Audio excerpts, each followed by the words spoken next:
Hallo zusammen. Pascal hier von Neutrality Studies. Hola a todos, soy Pascal de Neutrality Studies y hoy tengo un invitado muy especial conmigo. Nada menos que el siempre brillante general retirado Harold Kohat.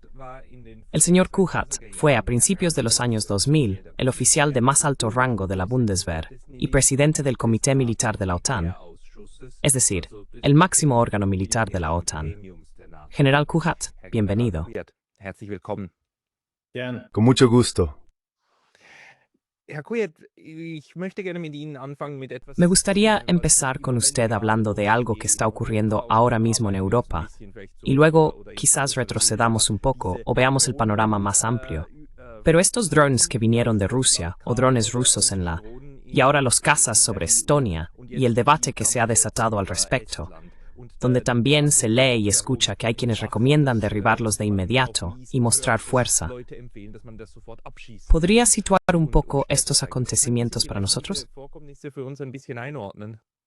Ja, wir sehen im Augenblick, dass sich die En este momento vemos que la situación emocional en relación con la guerra de Ucrania está aumentando. Esto se debe, por un lado, a que, tras los cambios, que desde mi punto de vista también fueron muy optimistas, que se produjeron con la presidencia de Trump, ahora estamos en una especie de punto muerto y no sabemos exactamente hacia dónde vamos realmente. ¿Habrá negociaciones de paz o no? ¿Y cómo será el resultado? ¿O continuará esta guerra, quizás durante mucho más tiempo? Además, la situación militar para Ucrania es muy difícil, y a lo largo de esta guerra se está volviendo cada vez más complicada. Y dado que los europeos, en el fondo, están implicados indirectamente en esta guerra desde el principio, esta situación también es políticamente muy gravosa para ellos. ist natürlich diese Situation auch für die Europäer sehr politisch sehr belastend. Wir haben ja aus Europa gab es ja Desde Europa, desde el inicio de la guerra, no ha habido ni un solo intento de resolver este conflicto por medios pacíficos. Eso en el fondo, ahora se nos vuelve en contra, ya que hemos acabado en un callejón sin salida en materia de seguridad. Para resumir, esto, por supuesto, también intensifica el debate que se está llevando a cabo actualmente en Alemania y en general en toda Europa. Si ahora observamos los acontecimientos que usted ha mencionado, en realidad se trata de dos aspectos. En cuanto a los aviones, ahora también surge el debate sobre si no deberían simplemente ser derribados, para así enviar una advertencia a Rusia de que no puede seguir adelante. an Russland zu geben, dass es nicht weitergeht. Bei den Drohnen war es zunächst so, dass man gesagt hat, es handelt sich um eine Provokation. En el caso de los drones, ya no era así, que se dijera que se trataba de una provocación o que se quería poner a prueba a la OTAN, o que tal vez se pretendía obtener información sobre cómo reaccionaría la OTAN. Sobre esto hay que decir lo siguiente. Rusia no depende de utilizar drones para averiguar cómo son las capacidades de defensa aérea de la OTAN. Para eso existen otros medios técnicos muy diferentes. Entonces queda la pregunta, ¿se trata aquí de una provocación? Y luego hay que preguntarse, ¿a qué debería conducir esta provocación? ¿Cuál sería el objetivo de esta provocación? Eso solo podría significar que desembocaría en una escalada por parte de Rusia. Y en este momento, Rusia realmente no está en condiciones, ni política ni militarmente, de llevar a cabo una escalada. Eine Eskalation durchzuführen. Russland ist so stark engagiert im Ukraine. Rusia está tan fuertemente involucrada en la guerra de Ucrania que en términos generales, su influencia geopolítica ya no es la que era antes. Esto lo vemos también en relación con el Cáucaso Sur. La influencia sobre Azerbaiyán y Armenia ha disminuido notablemente. Además, el estrecho aliado Irán, por ejemplo, se encuentra en una situación muy crítica y no se puede descartar en absoluto que los enfrentamientos entre Israel e Irán vuelvan a estallar. Es decir, la capacidad de acción geopolítica de Rusia está claramente limitada por la guerra de Ucrania. Y de ello solo se puede concluir que en cualquier caso, Rusia no puede estar interesada en restringir aún más esta capacidad de acción mediante una escalada o en ampliar el conflicto. Oder auch den Konflikt auszudehnen. Das ist jedenfalls meine Sicht der Dinge. Also ist die Esa es, en cualquier caso, mi perspectiva. Und wenn wir die Así que la pregunta es, ¿qué ha sucedido realmente? Y si observamos esta incursión de drones, hay que tener en cuenta que aquí no se presenta el panorama completo. Lo que quiero decir es, el viceministro de Defensa bielorruso emitió muy rápidamente una declaración en la que dijo que los drones habían entrado en el espacio aéreo bielorruso, que se habían derribado algunos drones, y que se informó a Polonia de que estos drones se dirigían ahora hacia el espacio aéreo polaco, lo que permitió que Polonia pudiera reaccionar.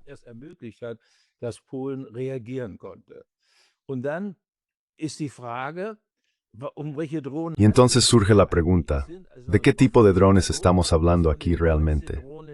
Evidentemente de los 19 drones que entraron en Polonia, algunos informes dicen que fueron 3, otros dicen que 4, los que fueron derribados. El resto cayó en algún lugar después de alcanzar el límite máximo de su alcance. Algunos de ellos todavía pueden planear cuando ya no tienen propulsión, pero entonces cayeron y los drones fueron destruidos o en parte quedaron intactos. Pero de esto se desprende claramente que ninguno de estos drones a un objetivo específico en Polonia ni alcanzó dicho objetivo.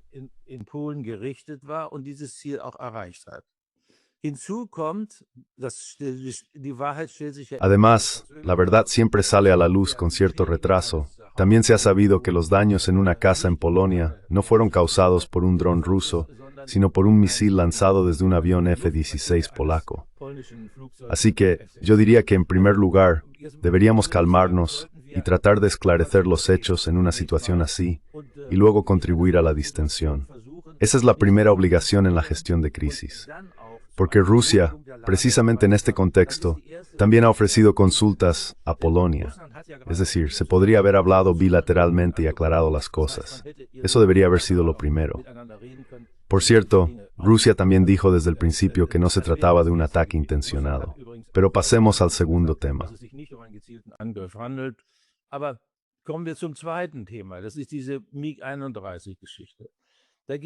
Esta es la historia del MiG-31. Se trata de que ahora se exige cada vez más que en caso de una incursión en el espacio aéreo de la OTAN, se derriben los aviones rusos. Quisiera aportar algo sobre la situación. En este caso, los aviones rusos volaban, por así decirlo, en paralelo a la zona de 12 millas, pero 2 millas dentro de esa zona de 12 millas, en el espacio aéreo ruso, ucraniano y estonio. En el mapa se puede ver claramente que siempre volaban en paralelo, es decir, no en dirección a Estonia. Y el gobierno estonio tampoco ha afirmado que se pretendiera un ataque evidente. Esto significa que aquí se aplican las reglas normales de vigilancia aérea.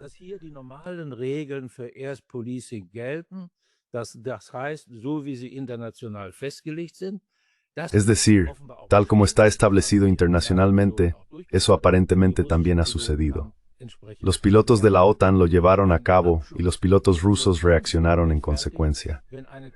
Un derribo solo estaría justificado si se pudiera demostrar o reconocer una intención concreta de ataque. Es decir, en ese caso se aplicaría el artículo 51 de la Carta de la ONU sobre la autodefensa. En este caso, rige la prohibición del uso de la fuerza de la Carta de la ONU, es decir, el artículo 2. Esto significa que un derribo sería contrario al derecho internacional. Y si se examina más detenidamente la situación legal, el Código de Derecho Penal Internacional, o, si miro la situación alemana, la ley fundamental y el Código Penal, incluso la orden de derribar sería punible.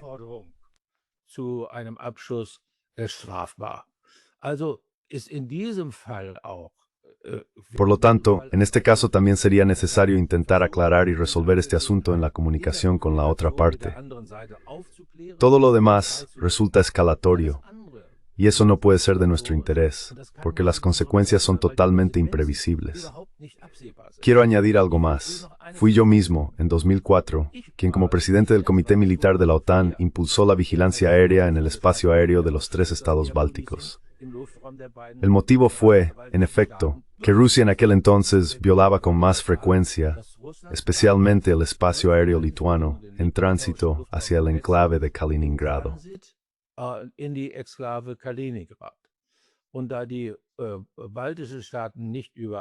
Y dado que los estados bálticos no disponen de una defensa aérea eficaz, ni tampoco de fuerzas aéreas, se han dirigido a la OTAN y han solicitado que nos hagamos cargo de esa tarea. Y desde 2004, los Estados miembros de la OTAN realizan esta vigilancia aérea de forma rotativa. Fue importante en aquel entonces, es importante hoy y ha demostrado su eficacia. Pero el punto decisivo es, esta vigilancia aérea debe contribuir a estabilizar la situación en un caso así y no actuar, por así decirlo, como un factor de escalada. Y lamentablemente eso es lo que está ocurriendo hoy. Es lo contrario de lo que originalmente pretendíamos en aquel momento. Wie ist denn ¿Cómo deben evaluarse estos sobrevuelos? Es decir, si uno mira este mapa, A, los aviones vuelan en paralelo a esta línea. B, realmente parece que vuelan a lo largo de la línea. Entonces, ¿es técnicamente difícil volar así? Porque los países bálticos tampoco son muy grandes. Así que, los pilotos rusos eran probablemente conscientes de que en ese momento estaban en el lado equivocado del espacio aéreo. des Himmels befinden im Moment. Das kann ich nicht sagen. Eso no puedo decirlo. Bueno, en primer lugar hay que decir, si recuerdan lo que acabo de exponer, que primero observamos un cambio. Los rusos ahora vuelan, y también deberían hacerlo, por un corredor aéreo internacional sobre el Golfo de Finlandia. Al parecer, ya no sobrevuelan tierra, de modo que ya no violan deliberada y conscientemente la soberanía aérea de los estados bálticos. Eso por un lado. Por otro lado, las aguas territoriales se extienden aproximadamente 12 millas desde la frontera terrestre hacia el mar. La anchura media del Golfo de Finlandia es de unos 100 kilómetros. Es decir, tenemos que restar 2 veces 12 millas, y entonces nos quedan, por así decirlo, 56 millas de corredor por donde se puede volar. Por supuesto, siempre es posible desviarse de eso. Eine Abweichung davon ist natürlich immer möglich. Wir sehen das auch auf dem Bild, das war eine gerade Linie gezogen. También lo vemos en la imagen. Se había trazado una línea recta, pero el recorrido de la zona de 12 millas no está completamente claro. Además, al parecer, las circunstancias no están del todo aclaradas en cuanto a la ubicación de la frontera marítima, porque Rusia y Estonia firmaron en 2014 un acuerdo sobre las fronteras marítimas, pero aún no está completamente ratificado. Es decir, aquí también hay evidentemente malentendidos entre ambos estados. Además, parece que Estonia ha ampliado esta zona de 12 millas para incluir la isla en cuestión, cerca de la cual, según Rusia, los pilotos rusos volaron a 3 kilómetros de distancia y por el norte. Por lo tanto, precisamente por estas razones, habría sido apropiado que ambas partes se pusieran en contacto y aclararan la situación, para evitar que incidentes como este vuelvan a ocurrir en el futuro.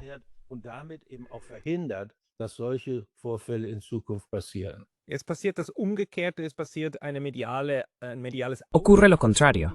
Se produce una explotación mediática de este incidente, sea cual sea el incidente, junto con otros. Ahora hay analistas, especialmente en YouTube, que lo relacionan con otros acontecimientos, concretamente con el hecho de que Estados Unidos, de esto también informó recientemente Reuters, aparentemente quiere reducir ciertas ayudas militares a los estados bálticos y a Finlandia, es decir, a los países fronterizos con Rusia. Y Finlandia acaba de firmar un acuerdo con Estados Unidos para abrir bases militares durante 15 años. Sin embargo, Estados Unidos no actúa. Aparte de una base, no hay otras que actualmente estén realmente ocupadas por personal.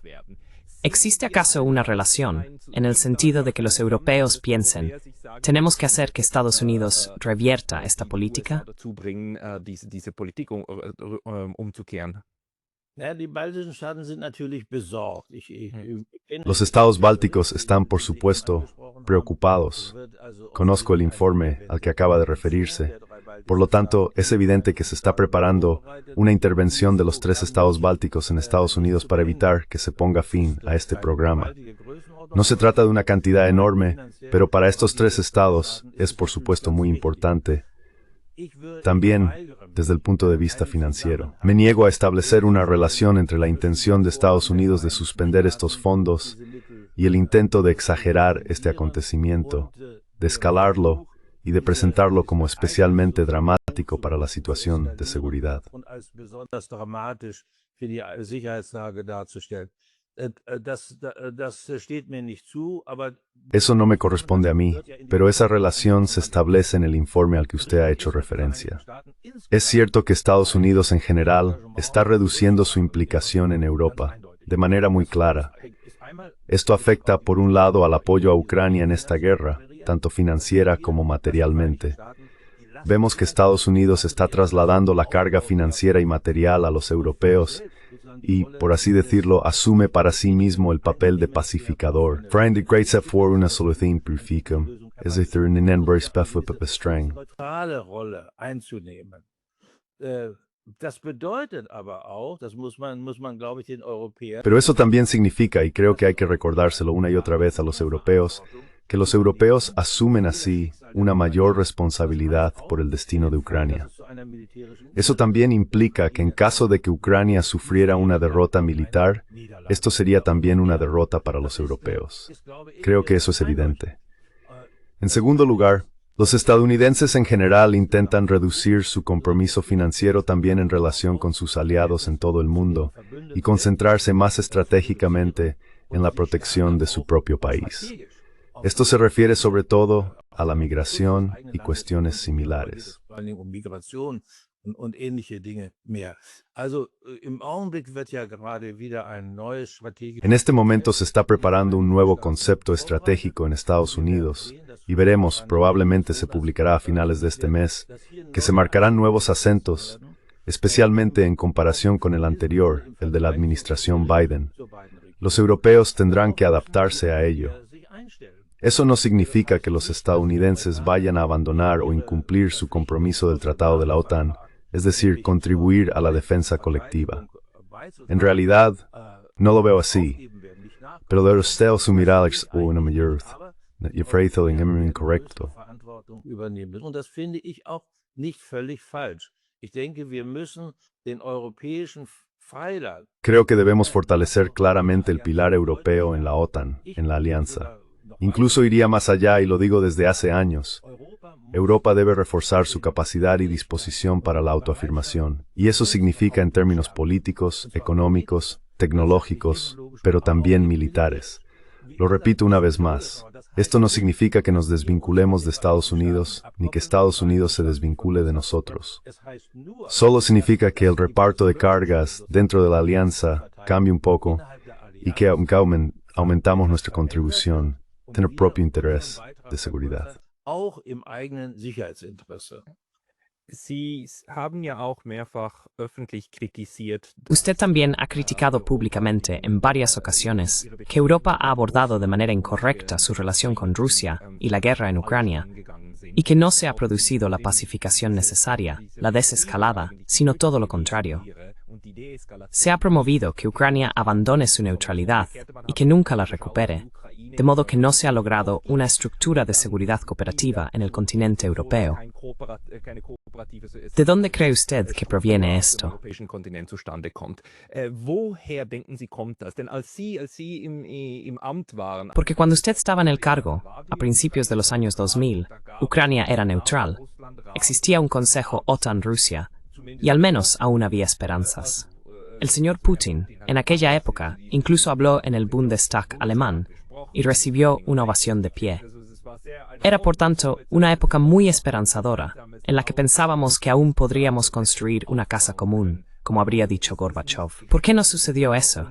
¿Y por qué hoy todavía no hemos llegado al punto en el que Europa vuelva a dialogar con sus contrincantes? dass man wieder mit den Kontrahenten reden muss. Ja, das ist eine ganz, ganz wichtige Frage, die Sie da gestellt haben. Sí, esa es una pregunta muy importante que usted ha planteado, porque precisamente las cuestiones que hemos mencionado antes, es decir, las que podrían ser la causa de una mayor escalada, demuestran el error que cometimos en el pasado. En los años 90, la relación entre la OTAN y Rusia era muy buena. Teníamos una estrecha coordinación política, incluso teníamos una cooperación militar muy cercana. Y solo quiero mencionar dos ejemplos, porque eso se olvida muy fácilmente. Durante la intervención de la OTAN en Kosovo, Rusia puso tropas rusas bajo el mando de un comandante de la OTAN. Yo mismo negocié esto personalmente con Rusia en aquel entonces, y la cooperación fue excelente. Und die Zusammenarbeit war ausgezeichnet. Auf der anderen Seite haben wir auch Russland geholfen. Por otro lado, también ayudamos a Rusia. Recuerdo el hundimiento del Kursk. Realizamos allí ejercicios posteriores con equipos de rescate en aguas profundas, y muchas de estas cosas las hicimos conjuntamente. Un aspecto muy importante fue fortalecer la comprensión mutua. En la terminología militar existen grandes diferencias entre la OTAN y Rusia, y esto puede llevar fácilmente a malentendidos. Y de hecho, hoy en día sigue provocando malentendidos con frecuencia. En aquel entonces trabajamos muy intensamente para aclarar estas cuestiones, fomentar una mejor comprensión y también asegurarnos de que los rusos entendieran mejor lo que hacíamos. Y pedimos a los rusos que nos explicaran cómo debíamos interpretar lo que ellos hacían. Wie wir das einzuordnen, was sie haben. Und wenn es Probleme gab, wir hatten ja Y si había problemas, teníamos reuniones regulares del Consejo OTAN-Rusia. Yo era el presidente del Consejo OTAN-Rusia, de los jefes de Estado Mayor. Y al menos 2 veces al año, los jefes de Estado Mayor de la OTAN y de Rusia se sentaban juntos en la mesa en Bruselas para discutir los asuntos militares importantes. Los rusos tenían un representante militar en el Comité Militar de la OTAN, y él participaba en las reuniones que celebrábamos regularmente, al menos una vez al mes, normalmente con más frecuencia. Si surgían problemas, se podía levantar el teléfono. No era raro que yo lo hiciera y llamara al jefe del Estado Mayor ruso y le dijera, ¿qué está pasando? ¿Qué ocurre ahí? Explícamelo.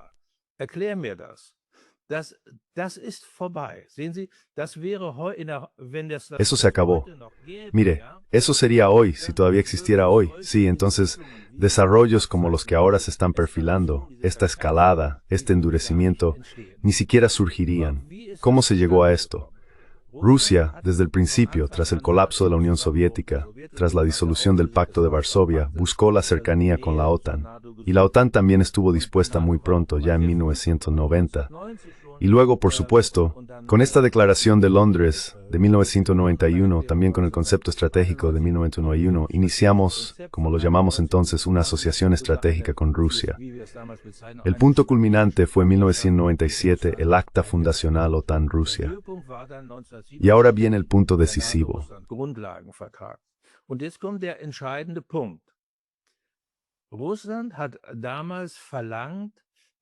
Rusia exigió en su momento que en caso de problemas de seguridad, ya sean los que tenga Rusia, los que tengamos nosotros o los que tengamos ambos, podamos tomar decisiones conjuntas en el Consejo OTAN-Rusia para resolver una escalada, una crisis o un conflicto incipiente lo antes posible.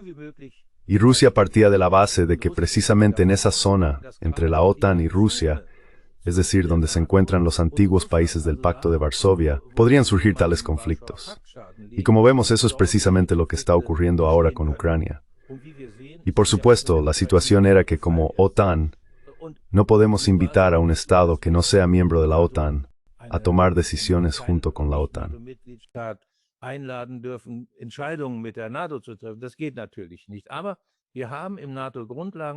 Eso por supuesto no es posible. Pero en el acta fundacional OTAN-Rusia, lo puede consultar, encontramos una formulación que nos permite, en tales situaciones, llegar a decisiones conjuntas. Es algo enrevesado, formulado de manera diplomática, pero en definitiva es claro. Bueno, y el problema en realidad es que estas regulaciones, este mecanismo para la gestión de crisis, se crearon en una época en la que existía una cooperación muy abierta y de confianza entre la OTAN y Rusia.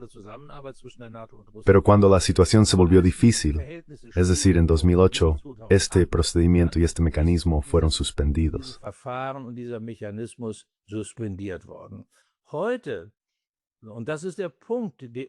Hoy, y ese es el punto del que hemos hablado, eso sería precisamente lo que necesitaríamos para evitar que una situación como la violación del espacio aéreo en Islandia o la entrada de drones en Polonia derive en una escalada que en algún momento ya no podría ser controlada políticamente.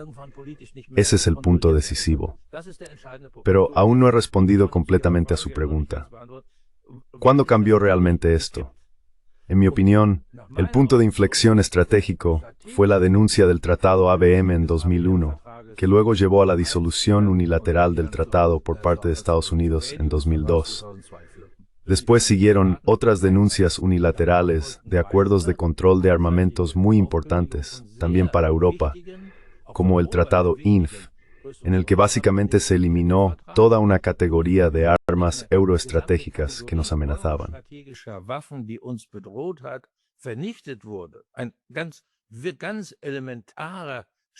Un paso absolutamente fundamental hacia una mayor seguridad en Europa fue en 2019.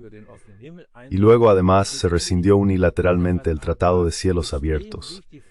Este tratado era extremadamente importante para la creación de confianza y la transparencia mutua. Con ello, por así decirlo, se inició una evolución a nivel estratégico. ¿Por qué es tan importante el Tratado ABM? Esto se cuestiona a menudo hoy en día. Es importante porque en 1972 surgió como complemento del Tratado SALT las conversaciones sobre la limitación de armas estratégicas, como complemento del Tratado sobre la limitación de sistemas de armas nucleares estratégicas ofensivas. Es, por así decirlo, el complemento lógico de aquel. Ist sozusagen die logische Ergänzung dazu. Und Russland hat diese Kündigung so interpretiert. Y Rusia interpretó esta rescisión como que Estados Unidos busca la superioridad en este ámbito, y por así decirlo, que el equilibrio estratégico nuclear está en peligro. La ruptura política se produjo en 2008. Es decir, el desarrollo ya iba en esa dirección cuando en 2008, en la cumbre de la OTAN en Bucarest, el entonces presidente estadounidense Bush intentó imponer una invitación de adhesión para Ucrania y Georgia. En ese momento, fracasó. Pero, como suele ocurrir en estos casos, en el comunicado final se incluyó una formulación para salvar las apariencias, y esta formulación ofrecía, por así decirlo, a ambos países una perspectiva de adhesión a la OTAN. Perspektive für eine NATO-Mitgliedschaft. Eigentlich ist dies von der NATO damals. En realidad, esto no solo fue un enfoque erróneo de la OTAN hacia Rusia en aquel entonces. Se cruzó una línea roja, como escribió el entonces embajador estadounidense en Rusia a su gobierno. No, también fue un enfoque equivocado hacia Ucrania, porque usted lo mencionó correctamente. Ucrania es un estado neutral, no solo neutral, sino también un estado no alineado y libre de armas nucleares. Así se estableció en la Declaración de Independencia de Ucrania. Lo expreso es Joaquín mediante un of engine is incorporada en el Statutos de Ucrania. So Eingang gefunden in die Verfassung der Ukraine. Das heißt, wenn es jetzt auch um die Frage. Eso significa que cuando ahora se trata de la cuestión, y aquí vuelvo al presente, de qué se puede acordar realmente como resultado de negociaciones de paz respecto al estatus de Ucrania, solo se puede decir lo que está en la Constitución: neutral, no alineado, libre de armas nucleares. Ese es el punto decisivo. Quizás una frase más al respecto. La relación se deterioró aún más dramáticamente después de esa cumbre en Bucarest. Het tal West importers i varare de Georgia, en la West-Lisa Reisjuk über det Gerth auf Orgru. Russland angelastet wird, dass Russland Georgien angegriffen hätte. In Wahrheit war es ja so, dass Russland En realidad lo que ocurrió fue que Georgia, es decir, el entonces presidente georgiano Saakashvili, creyó que con esa declaración de la OTAN, Georgia tiene una perspectiva de adhesión a la OTAN, ya se había activado, por así decirlo, la obligación de defensa de la OTAN hacia Georgia, y entonces intentó reincorporar Osetia del Sur, que se había separado de Georgia. Rusia actuó en contra de esto y repelió a las Fuerzas Armadas georgianas. Posteriormente, por cierto, existe investigación muy exhaustiva de la Unión Europea que ha esclarecido mucho estos hechos. Todavía se sigue diciendo que Rusia ya había atacado a Georgia en aquel entonces.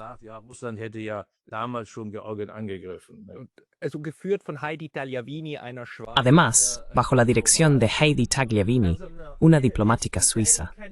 En realidad, ya no hay ninguna duda al respecto, pero esta narrativa sigue manteniéndose viva. El problema ahora, por supuesto, es que Ucrania lamentablemente también ha eliminado el artículo de neutralidad de su constitución y lo ha sustituido por la aspiración ucraniana de ingresar en la OTAN.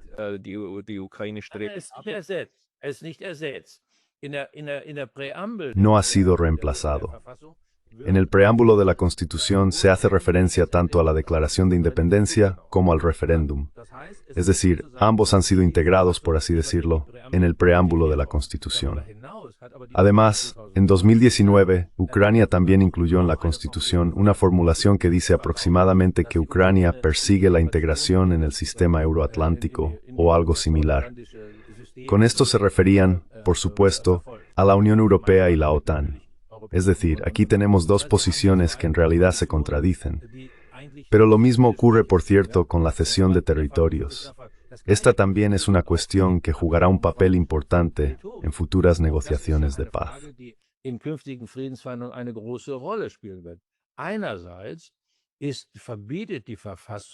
Por un lado, la Constitución prohíbe ceder territorio ucraniano, y el Parlamento, el gobierno e incluso el presidente están expresamente obligados a impedirlo.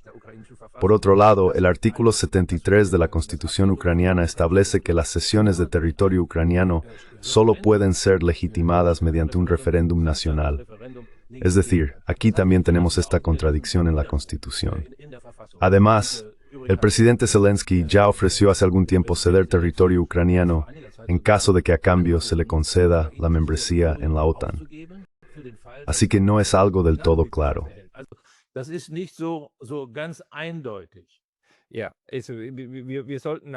Sí, en ningún caso deberíamos menospreciar el derecho y sobre todo las constituciones. Sin embargo, lo que está escrito y lo que se lleva a cabo políticamente son dos niveles diferentes. Puedo volver brevemente a otro punto, porque usted ha dicho, de manera interesante, que considera que el cambio en la relación con Rusia se debe al Tratado ABM de 2000-2001. ¿Cómo valora la influencia psicológica de la intervención en Yugoslavia en 1999, el bombardeo de Serbia, en este proceso? ¿Fue eso determinante o no? Es decir, ¿fue ya importante o todavía no?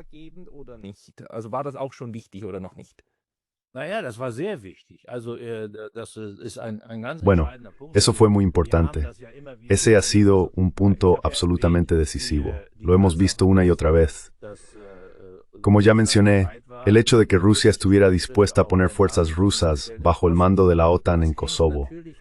Eso, por supuesto, está relacionado con que Rusia originalmente quería tener su propio sector, concretamente en el este de Kosovo, donde sobre todo se encuentran las zonas habitadas por serbios. Así que eso juega un papel muy importante. Pero no llegó a suceder.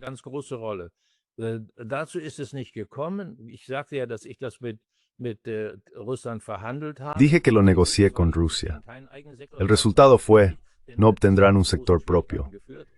Eso era muy importante para nosotros, porque habría causado grandes dificultades y tensiones. Pero se les permite participar bajo mando de la OTAN y especialmente en el sector alemán, bajo el comandante alemán de la OTAN. Así es como evitamos este problema, por así decirlo. Cuando digo con gran interés, en realidad es un eufemismo. Por supuesto, se observó todo esto con mucha atención.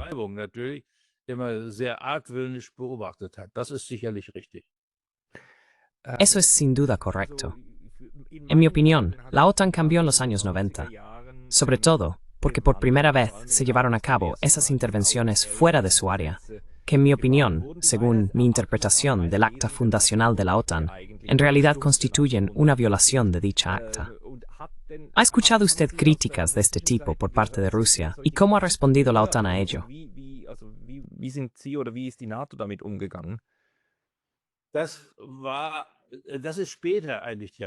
Eso ocurrió más tarde en realidad.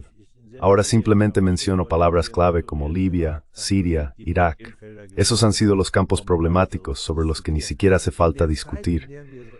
En la época en la que colaboramos tan estrechamente, en realidad, todo era más abierto. La disposición a hablar también de cuestiones críticas entre nosotros era mucho mayor. Por lo tanto, según recuerdo, no surgieron tensiones importantes. También tenía que ver con el hecho de que Rusia estaba entonces en condiciones de exponer directamente sus intereses, de aportar y transmitir su propia política de seguridad en la OTAN. Ese fue un punto muy importante.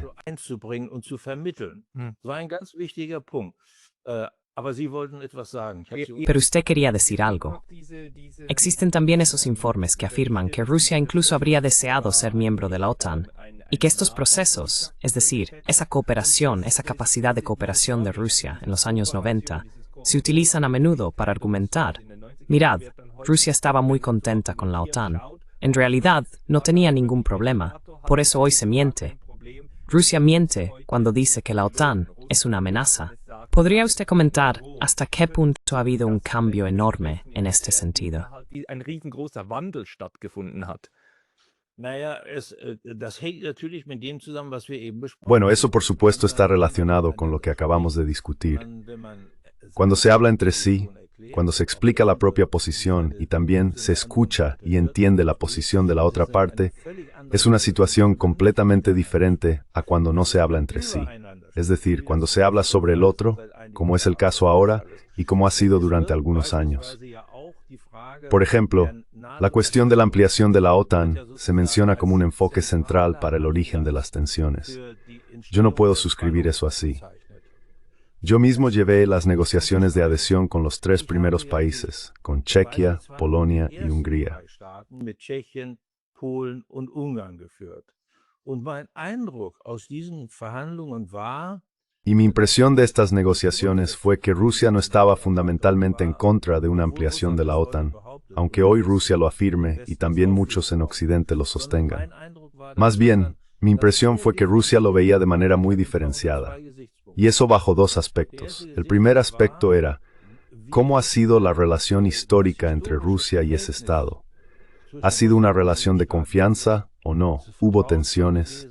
Ese era un punto absolutamente decisivo. No quiero nombrar ahora a determinados estados ni entrar en detalles. bestimmte Staaten nicht nennen, will nicht im Einzelnen darauf eingehen. Der zweite Punkt war, dass El segundo punto era que el cambio estratégico que podría producirse con la incorporación de este Estado es decisivo. Es decir, cambiaría la incorporación de un nuevo Estado miembro, la relación estratégica entre la OTAN y Rusia, en detrimento de Rusia. Y ahí existen diferencias muy claras, especialmente en el caso de estos 3 estados. Y por supuesto, si miramos ahora a Ucrania, Ucrania es, solo por su tamaño y su ubicación geoestratégica, que no de qué cambio se produce, por así decirlo, en el equilibrio militar. bei dem militärischen Gleichgewicht, auch im sicherheitspolitischen Gleichgewicht. Das waren die entscheidenden Punkte für Russland. Esos fueron los puntos decisivos para Rusia. Y personalmente siempre encuentro acertado lo que dijo Henry Kissinger, creo que fue en 2014, después de la anexión de Crimea por parte de Rusia. Él dijo que si Ucrania quiere tener un desarrollo positivo en el futuro, si quiere prosperar, creo que incluso usó esa palabra. Entonces Ucrania no debe convertirse en un puesto avanzado de Rusia frente a Occidente. Pero tampoco debe convertirse en un puesto avanzado de Occidente frente a Rusia. Debe ser un puente entre Occidente y Rusia. Y considero que ese es un concepto clave en toda esta discusión. Ein Schlüsselbegriff in dieser gesamten Diskussion. Wissen Sie, aus diesem Grund nenne ich diesen Kanal und auch Sabe, meine Studien por eso llamo a este canal y también a mis estudios que realizo, estudios de neutralidad, porque de alguna manera esta conciencia, al menos en Europa, se ha perdido en este momento. Que la seguridad no solo se crea mediante la disuasión, sino que, si no se tienen enemigos, también se está seguro. Crear esta función de puente y esta función de amortiguador es una manera de lograrlo. Y entonces incluso se es una pieza más en la estructura, en la infraestructura de la seguridad. ¿Cuándo perdimos esta forma de pensar? Antes existía. Y en mi opinión, los rusos todavía tienen esta forma de pensar, porque incluso ahora no exigen que Ucrania sea su aliada, sino simplemente que permanezca neutral. ¿Cuándo perdimos esto en Europa? ¿Y cómo podemos recuperarlo? in Europa das verloren gegangen und wie kriegen wir es wieder zurück? Ja, also diese russische Position. Sí, pues ya conocí esta posición rusa a mediados de los años 90, que Rusia considera, lo mencioné brevemente, que en esta región de la que hablamos podrían surgir en el futuro enormes conflictos y que por lo tanto debe evitarse. Y esos son en realidad los 2 objetivos estratégicos de Rusia, una confrontación directa entre Rusia y Estados Unidos y una confrontación directa entre Rusia y los europeos o la OTAN, que también involucraría a Estados Unidos. Ese es el objetivo. Por eso Rusia ha abogado por una zona de amortiguamiento o un cordón sanitario, Y por eso Rusia también ha exigido que ambas organizaciones, es decir, Rusia y la OTAN, deban ser capaces conjuntamente de sofocar un incendio que surja allí, una chispa que se produzca allí, antes de que se convierta en un gran incendio. Ausgetreten wird, bevor zu einem Flächenbrand wird. Das ist der entscheidende Punkt. So, warum ist das Ese es el punto decisivo. ¿Por qué es así y cuándo se perdió eso? Yo trabajé durante mucho tiempo con Helmut Schmidt, que fue mi mentor durante muchos años. Y Helmut Schmidt era un defensor de la estrategia del equilibrio. Él decía, y ahora no hablo de disuasión, eso se puede considerar como una consecuencia, como un principio político que se añade después, pero él hablaba de que debe existir un equilibrio militar. Eso impediría que una de las partes sintiera el deseo de atacar a la otra. Así que un equilibrio estratégico es un requisito necesario para la paz. Notwendige Voraussetzung für Frieden. Hat aber hinzugefügt, es ist keine hinreichende. Sin embargo, añadió que no es una condición suficiente para la paz. Este equilibrio militar debe ser complementado y estabilizado políticamente, hablando con la otra parte, comprendiendo cuáles son sus intereses, pudiendo también evaluar sus capacidades a través de estos contactos personales y llegando a medidas militares de fomento de la confianza que prevengan tensiones, llevando a cabo el control de armamentos, y esto en toda su amplitud, para reducir este equilibrio militar al nivel más bajo posible. Esta es ahora la quinta esencia de lo que Helmut Schmidt defendía. Dessen, was Helmut Schmidt vertreten hat. Und hat das ja auch praktiziert. Y él también lo practicó. Si observa la doble decisión de la OTAN, eso es exactamente lo que él siempre dijo. La doble decisión de la OTAN surgió porque Estados Unidos y Rusia estaban negociando sobre sistemas nucleares estratégicos, pero ignoraban completamente la seguridad de los europeos. Y en ese vacío, los rusos intervinieron con su rearme de los SS-20, desarrollaron un potencial de amenaza euroestratégica, y Helmut Schmidt dijo que eso no era aceptable. La seguridad de los aliados en la alianza es indivisible. Es decir, o estos sistemas se incluyen en las negociaciones de control de armamentos, o bien hay negociaciones separadas al respecto.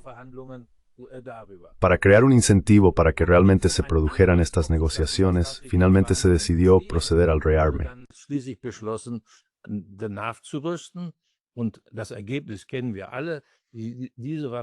Y todos conocemos el resultado. Estos sistemas de armas, toda esta categoría, fueron eliminados. Aquí se demuestra que Helmut Schmidt impuso este enfoque frente a los Estados Unidos, pero también defendió de manera contundente los intereses alemanes frente a Rusia. Recuerdo que a finales de noviembre de 1981, Brezhnev vino a Bonn y Helmut Schmidt, en el apogeo de la doble decisión de la OTAN, defendió de manera muy firme los intereses alemanes y europeos ante Brezhnev. Pero esto es el requisito previo para poder entender y situar lo que la otra parte quiere y puede hacer, lo que pretende. Y solo eso para desarrollar opciones propias sobre cómo afrontar una situación.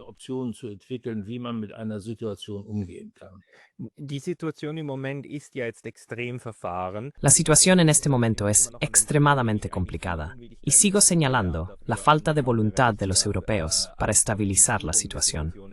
Por otro lado, ayer o anteayer escuchamos desde el Kremlin que Vladimir Putin ofrece mantener voluntariamente el Tratado New START durante un año más de forma unilateral, incluso si no se prorroga. En mi opinión, es una idea genial para ofrecer a los estadounidenses. Participad también vosotros. ¿Cree que esto es una medida para funcionar? 100%. 100%. Das ist ja der einzige Vertrag, der jetzt noch übrig ist. Ese es el único tratado que queda ahora. El tratado habría expirado el 5 de febrero de 2021. Según el texto del tratado, podía prorrogarse 5 años más. Durante esos 5 años, las negociaciones tendrían que haberse continuado, prácticamente renegociado desde cero. Es decir, normalmente el tratado expiraría ahora, el 5 de febrero de 2026. Eso solo se puede decir que sería un desarrollo insensato, porque desestabilizaría la relación entre las dos superpotencias, que ambas disponen de capacidad de segundo ataque nuclear. Se desencadenaría una nueva carrera armamentística, extremadamente cara y extremadamente arriesgada. extrem risikobehaftet. Deshalb ist das ein sehr vernünftiger Vorschlag. Por eso es una propuesta muy sensata. Ahora bien, desde la perspectiva estadounidense, especialmente Trump ya intentó en 2020 involucrar también a China. China se ha desarrollado como una gran potencia nuclear estratégica, no diría superpotencia, pero sí una gran potencia, y por supuesto sería razonable incluir a China. Así que esta propuesta de Putin da a los tres países tiempo para abordar estas cuestiones y desarrollar sus propias posiciones. Considero que esto es un desarrollo muy positivo. Por lo demás, Rusia actuó de manera similar tras la cancelación INF. Nach der Kündigung des INF-Vertrages, da hat Russland ein Einsatz. Rusia anunció una moratoria unilateral que entre tanto ha sido levantada por Rusia. Pero fue un intento de salvar lo que aún se podía salvar y de no iniciar también en este ámbito una nueva carrera armamentista. Así que lo celebro mucho y espero también que en el contexto de la negociación de un nuevo tratado START se recuerden los efectos positivos que surgieron con los dos tratados de 1972 y que, como complemento al Tratado de Limitación de Sistemas Estratégicos Ofensivos Intercontinentales, también se negocie un tratado sobre sistemas antibalísticos. Antiballistische Systeme verhandelt. Das wäre eigentlich das, was man sich wünscht. Eso sería en realidad lo que uno desearía. Por lo demás, creo que hay que mencionarlo de nuevo en este punto. Rusia ha vinculado desde el principio esta cuestión de las garantías de seguridad, también de las garantías de seguridad, con el control de armamentos y el desarme. Pienso especialmente en el borrador de tratado ruso dirigido a la OTAN y a los Estados Unidos de diciembre de 2021, en el que esto jugó un papel muy importante. Pero sabemos, TEFRS podría, incluso probablemente desde mi punto de vista, haber evitado la guerra en Ucrania si en aquel entonces se hubiera negociado seriamente. Lamentablemente, eso no ocurrió. Ja, leider ist es nicht geschehen und ich frage mich eben nicht nur, wie... Sí, lamentablemente no ha sucedido. Y yo no solo me pregunto por qué, es decir, hay enfoques explicativos y las circunstancias políticas actuales, etc. Y personas que también en Estados Unidos tienen una visión dominada por el neoconservadurismo sobre cómo se debe garantizar la seguridad. Para mí, la pregunta es, ¿cuándo despertará Europa y dirá, vale, esto no ha funcionado, simplemente no funciona? Tenemos que cambiar todo el enfoque de manera radical. Quizás, una última pregunta. El nivel político en la OTAN y el nivel militar son dos ámbitos diferentes. Por ejemplo, diferentes niveles. ¿Tiene usted la sensación de que en el ámbito militar, en algún momento, también crecerá la presión para que vuelva a haber más realismo en el nivel político, con el fin de encontrar de alguna manera un acuerdo con Rusia? No me haga especular. Verleiten Sie mich nicht zu Spekulationen. Ja, ganz zum Schluss, nur so zum Schluss. Ja. Also ich kann es Ihnen. Al final, bueno, no puedo decírselo. Siempre es también una cuestión de personalidad, pero en última instancia también es una cuestión de la política de los Estados miembros. Mire, la política de seguridad de la OTAN, el fundamento de seguridad de la OTAN, es un compromiso que se compone de los intereses de seguridad de todos los Estados miembros. Es muy importante que uno también aporte su propia posición allí. Y eso también se aplica al ámbito militar. Exactamente, al ámbito militar. El Comité Militar es, por así decirlo, la máxima, usted lo ha mencionado, institución militar de la OTAN. Y el presidente del Comité Militar es la máxima autoridad militar de la OTAN en comparación con el lado político. Im Vergleich zu der politischen Seite. Ich kann die handelnden Personen im Augenblick. No puedo evaluar a las personas involucradas en este momento, pero puedo decirle que, por supuesto, siempre depende de... Cada líder militar está naturalmente influenciado por lo que sucede en su propio país, por el desarrollo político de su propio país. Aunque en esta posición neutral en la OTAN no depende de las instrucciones de su Estado, por supuesto, siempre lleva eso consigo, por así decirlo. Y ese es el problema. En Europa, en general, de demolbraced die Feinte. Hoy por su praise de will resupreining and has carried its bet un papel terrible. Auch wieder dieser Ukraine-Krieg eine ganz fürchterliche Rolle. Der Ukraine-Krieg ist ja die Beendigung des La guerra en Ucrania, o más bien el fin de la guerra en Ucrania, no es un objetivo en sí mismo, sino que es el requisito previo para que podamos crear en Europa un orden de seguridad y paz europeo en el que tanto Rusia como Ucrania tengan su lugar y que garantice la seguridad de todos los estados europeos. Y eso significa, en esencia, primero un cambio de mentalidad y luego un cambio político en Europa. Aunque hay que decir, y no quiero dejar de mencionarlo al final, que las perspectivas sobre estos temas son muy diferentes dentro de la OTAN. Tenemos a los países de Europa del Este, que naturalmente se sienten especialmente amenazados por su proximidad a Rusia, y tenemos, por así decirlo, en el núcleo a Francia, Reino Unido y Alemania, que desempeñan aquí un papel muy dominante.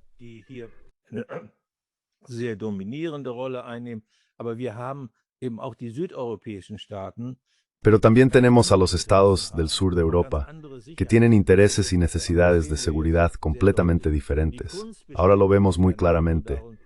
Y el arte dentro de la OTAN consiste precisamente en crear la conexión, la solidaridad entre todos los estados miembros, encontrar un denominador común. Eso no es el caso en este momento. Antes, eso siempre era lo prioritario, el objetivo principal. Porque la OTAN se basa fundamentalmente en dos pilares. Uno de ellos es el pilar político, que es la solidaridad entre los miembros.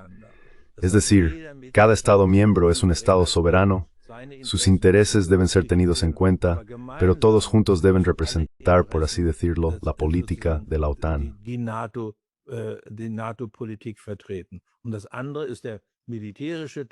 la otra parte es la militar, es decir, la efectividad a través de la estructura de mando conjunta y la planificación común de las Fuerzas Armadas de la OTAN. Veo en este momento que muchas cosas se están separando, y esto ya ocurre desde hace algunos años.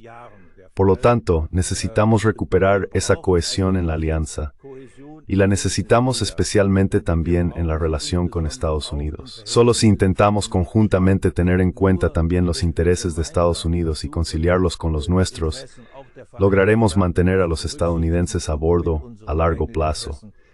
Y eso es absolutamente decisivo para la seguridad en el futuro.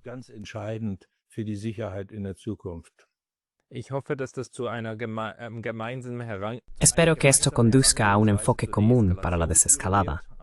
Pero si será así o no, solo el tiempo lo dirá.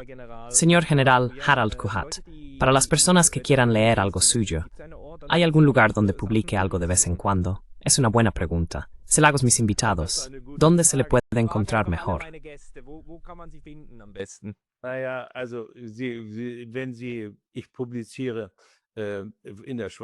Público en Suiza.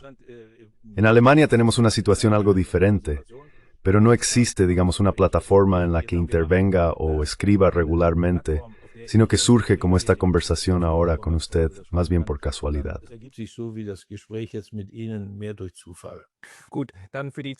Bien, entonces para los espectadores, por favor, busquen en Google al señor General Kuhat. También es siempre un invitado bienvenido en mi programa, si desea volver. Señor Kuhat, muchísimas gracias por su tiempo hoy. Todo lo mejor. Alles Gute.